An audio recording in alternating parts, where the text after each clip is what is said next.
Shalom, all praises, honor, and glory goes on to Yahweh, Bahashem, Yahweh Shai, Bahashem, or Kakwadash.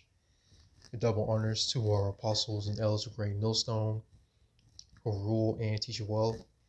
Peace and many blessings unto the elect of the nation of Israel, men, women, and children. Shalom. Lord willing, this lesson is brief and edifying, straight to the point. As you can see, I have a video pulled up here. This is from WFI Detroit, and the title says Vocab Malone and Apologetics Pull Up. All right, so I'm gonna play a little bit of this video, and then I'm just gonna jump straight into the scriptures. So let's just get into it. And Lord willing, this lesson is edifying to the elect. Zion, more than all the dwellings of Jacob. More than who? All the dwellings of Jacob. So the gates of Zion, right? Zion, right? So now we know what mount we're talking about because it's Mount Zion. See if we read, we get read. Glorious things are spoken of, you O city of God. So glorious things are spoken of, blessings, promises, read. I will make mention of Rahab. Wait a minute. Who? Rahab. Who? Rahab. Wait a minute. Who was Rahab? What name? Let me ask you a question real quick. Just answer it if you could. You got it, brother. Come on. You was asking him 5 questions. Come on, man. Give me a little. He's scary, bro. What nation is Rahab from? If you could just answer that. I don't know, brother. Let me know. What Canaan. nation is No. Rahab from? Talking to me, brother. Talking to me. I don't know. What answered all your questions? Did he? I even know You gave him like Rahab's 7 a questions. I even used the mind. We know who No, she's Rahab not a is. Hamite. She's not a Hamite. She's not a Hamite. What is she? Okay. Just said a Canaanite. Yeah, what are y'all That's a talking about? Hamite. So y'all don't know. A Canaanite is a Hamite. I will. Hold on, wait. A Canaanite is a Hamite, though, right? A Canaanite is from She's a Hamite. Canaanite lineage. Hamite lineage. It's a Exactly. difference. Hamite is not the nation. Let's It's not the get caught up on the lineage. Right? We're not from the No, nation. You don't believe from the nation of Shem. You believe nation of Israel. But I'm gonna bless y'all on that. But are you from the nation of Hold Shem? on. Read. Thank you.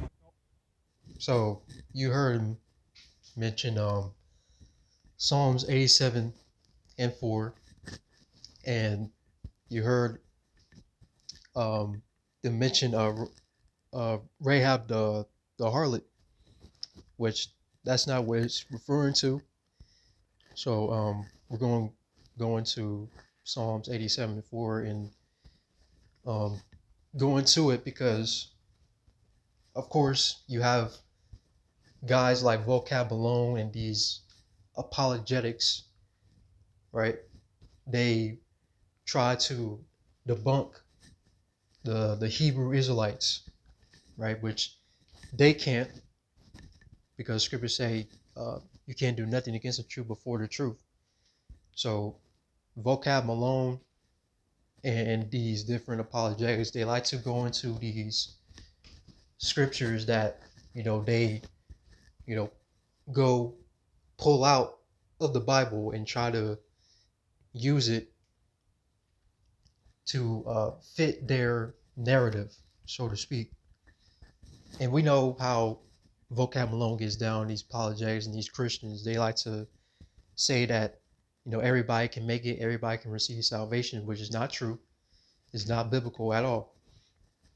And this is to show you how important it is to go into the words in the Hebrew and the Greek, like the apostles and the elders always say. You gotta go into the Hebrew, you gotta go into the Greek, because if you don't, then you're not going to get the full understanding of what the scripture is saying. And the guy on the left, the WFI, I'm not too familiar with these brothers on the left, but they really couldn't go into it like that. They really couldn't break it down. This is why I'm not gonna say we, I'm gonna say the apostles, they mention call the cops on vocab and these Christians, all right, because we're not going to debate Okay, the scripture said what it says, right? But like I said, I'm not gonna make this long. I'm just gonna go into it real quick. This is Psalms 87 and verse 4. This is the precept that they pull out, right? It says, "I will make mention of Rahab and Babylon to them that know me. Behold, Philistia and Tyre with Ethiopia. This man was born there." I'm also going to read it in the NLT as well. It says, "I will count Egypt." Okay, Egypt, which we're gonna look at that word Rahab, right? Psalms 87 and 4. It says, "And Babylon among those who know me. Also Philistia and Tyre and even this distant Ethiopia, they have all become citizens of Jerusalem." Now we're going to look up this word, Rahab or Rahab, right? However you want to pronounce it. But the Hebrew word is Rahab, right? This is Strong's H7294, right? Which means breadth. Right? It says storm, arrogance, but only as names. Mythical sea monster, but this is the point right here. It says an emblematic name of Egypt, right?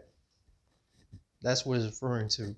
Okay, it's not talking about Rahab the harlot.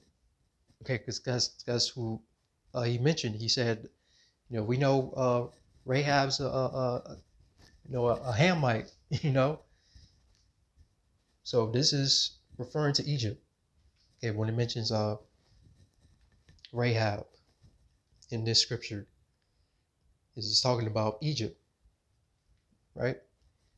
And to be even more clear on this is referring to Israelites that are in captivity in these different lands. Okay, the lands of the heathens. That's what it really is referring to. Okay, so you can have a better understanding of what it's saying. Because they said Rahab the harlot, and that's not talking about it. See, that's why the scriptures say, "Study to show thyself approved," so you won't be ashamed. Roughly paraphrasing. So the guy, the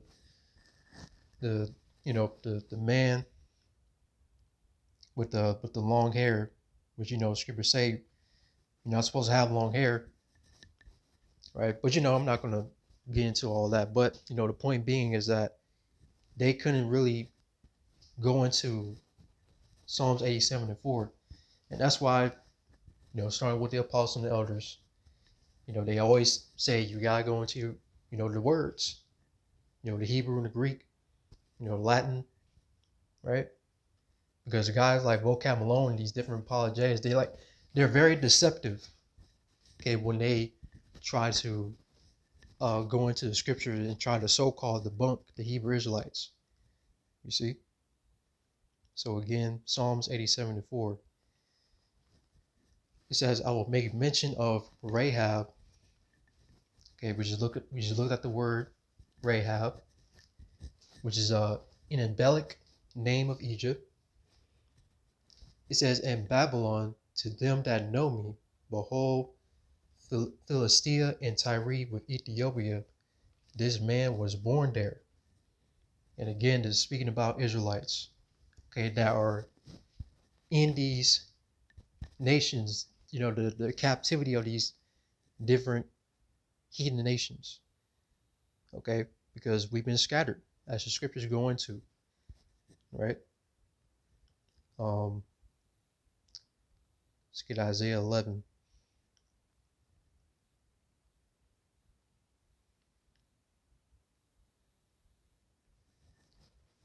Isaiah 11 and verse 10. It says, "And in that day there shall be a root of Jesse, which shall stand for an ensign of the people." Right, this is talking about Yahweh Shai, whom the world ignorantly calls Jesus, right? We know he came out of The like scripture say, he is the root and offspring of David. It says, to it shall the Gentiles seek, and his rest shall be glorious. And who are these Gentiles? Again, this is talking about Israelites, okay, Israelite foreigners, right?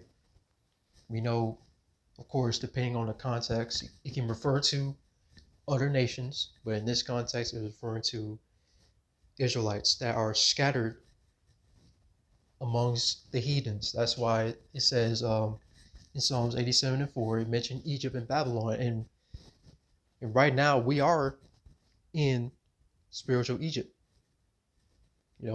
Egypt, Babylon, because it mentioned Babylon, and we're in Babylon the Great, which is America. You see? Verse 11 is the point. It says, and it shall come to pass in that day that the Lord shall set his hand again the second time to recover the remnant of his people, which are the Israelites, which shall be left from Assyria and from Egypt. You see, he mentions Egypt, and from Pathros, and from Cush, and from Elam, and from Shinar, and from Hamath, and from the islands of the sea. And he shall set up an ensign for the nations, and shall assemble the outcasts of Israel, and gather together the dispersed of Judah from the four corners of the earth. So the nation of Israel will be in exile, right? And they'll be in these different lands, okay, amongst the heathens, right? It mentions Assyria, it mentions Egypt, right? Pathros, Cush, Elam, Shinar, all these different places in the world that the Israelites were scattered into. And it says that the Lord will raise up his hand the second time, right, to recover the remnant of his people, which are the elect. Those are the ones that are going to be saved in these last days, okay, which the destruction is going to take place here in spiritual Egypt. America goes by different code names in the scriptures. One of them being Egypt, right? Another one being Babylon, of course, Babylon the Great, Assyria, okay, amongst different names. Verse 12, it says, and he shall set up an ensign for the nations, and shall assemble the outcasts of Israel, and gather together the dispersed of Judah from the four corners of the earth. But the envy also of Ephraim shall depart, and the adversaries of Judah shall be cut off. Ephraim shall not envy Judah, and Judah shall not vex Ephraim. But they shall fly upon the shoulders of the Philistines towards the west. They shall spoil them of the east together. They shall lay their hand upon Edom and Moab, and the children of Ammon shall obey them. Okay, so eventually the heathens are going to be under us. Okay, the Edomites, the Moabites, the Ammonites, right? All these heathen nations, they're going to be under us, man. All right. So, just a brief lesson I want to get into. Like I said, I want to make this long. So, Lord willing, edification came out. All praises, honor, and glory goes on to Yahweh, Bahashem, Yahweh Shai, Bahashem, or Kakodash. Double honors to our apostles and elders of Great Millstone. Peace and many blessings on to the elect. Shalom.